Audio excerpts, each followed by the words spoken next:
My guest today is Matt McCormick, Chief Technology Officer of RSA's Global Public Sector. Matt, welcome to the program today. Thank you very much. My pleasure. Start by explaining to us the environment we're in today with government cybersecurity.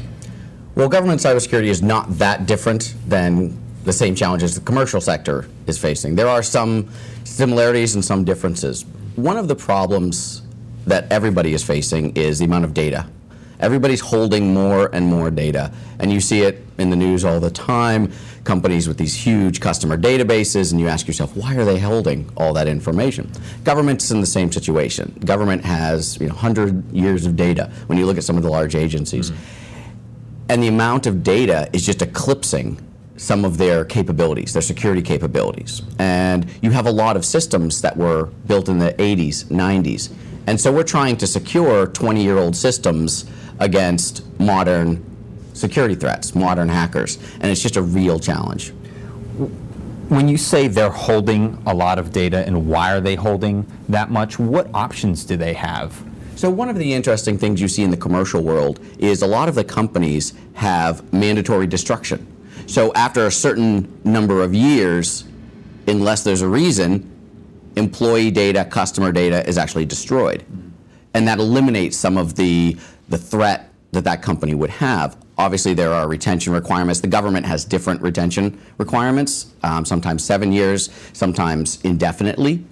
And so because of that, people hold information kind of like a pack rat because you're afraid to get rid of it. So unless you tell people you need to destroy after a couple years, they're just going to hold everything. When you say that it's destroyed, is it ever really gone? Well, it depends. And in security, the answer is always it depends.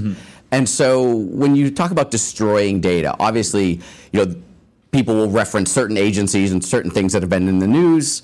The answer is, in general, it's never completely destroyed. The government is very good at backing up systems. The redundancy mindset, the catastrophe mindset. You always want to operate under, if DC were ever hit with some catastrophe, whether natural or man-made, the government still needs to be able to function. So many government agencies store backups of their data.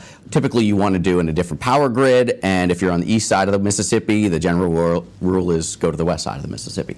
And so, my experience, the agencies that I've worked at, we always had redundant backup capability. So no, nothing is ever completely destroyed unless somebody really wants it destroyed.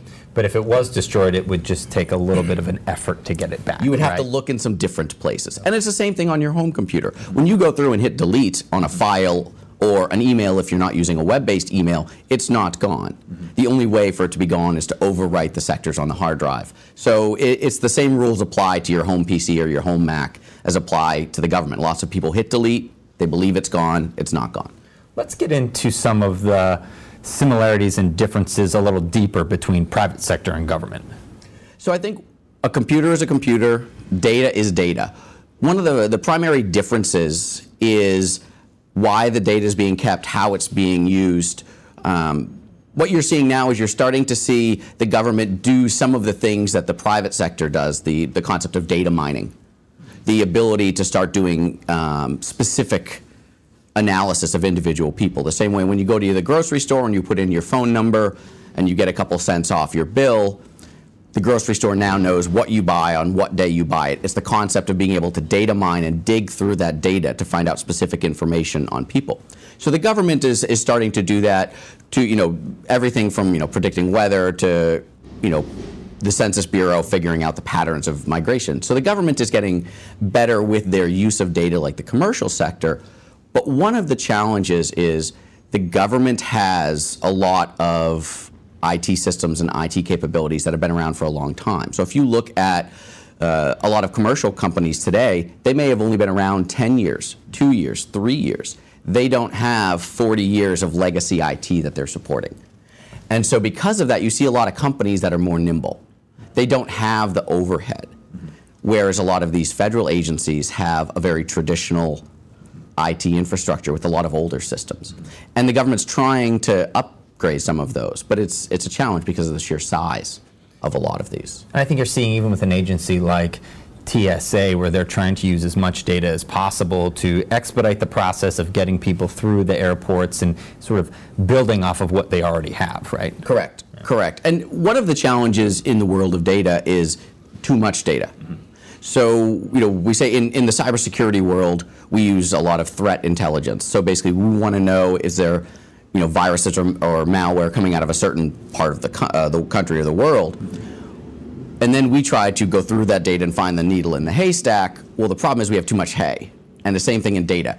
The more hay you get, the harder it is to find the needle. And so we have to start, decreasing the amount of data that's held.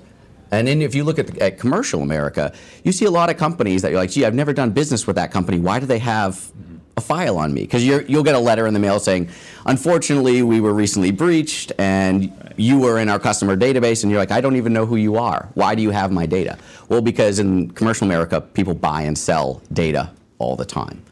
How about from a higher level, from a strategic analysis level, what companies, what agencies can do with all of this stuff to help them really drive their decision making going forward? I think one of the things that you have to think about is the risk. And that is something that I think some of the recent federal breaches that have gone on have made people take a step back and look at the risk of holding all this data. So while there is obviously quantifiable benefits, there are good things you can do with the data.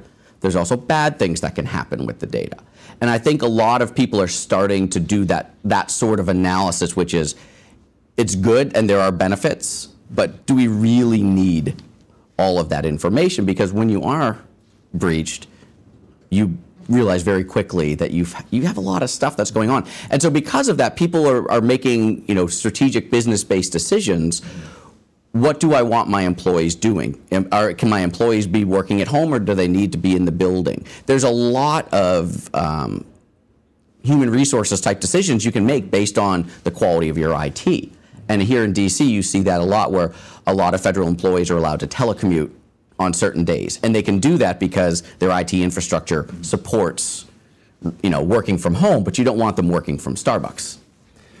Before we go to the break, what can federal IT leaders do to make sure that the policies and procedures that they have in place are adhered to on a day-to-day basis? So one of the biggest challenges that, in my experience, having been a federal employee for a long time, is the enforcement of existing policies. So there's lots of policies that say do not do X, Y, Z, and people on a regular basis do X, Y, and Z, and they get a phone call or an email or a visit, but there isn't always a follow-through.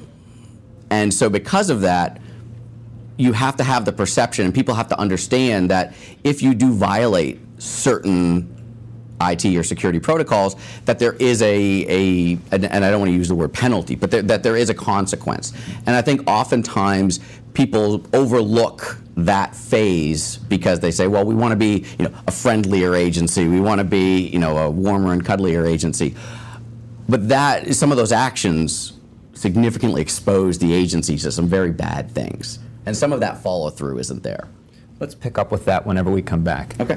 We're going to pause here for a short break. My guest today is Matt McCormick, the Chief Technology Officer of RSA's Global Public Sector, on today's Cybersecurity and Rapid Response, sponsored by RSA Security. I'm your host, Jason Fornicola, and you're listening to federalnewsradio.com and 1500 AM.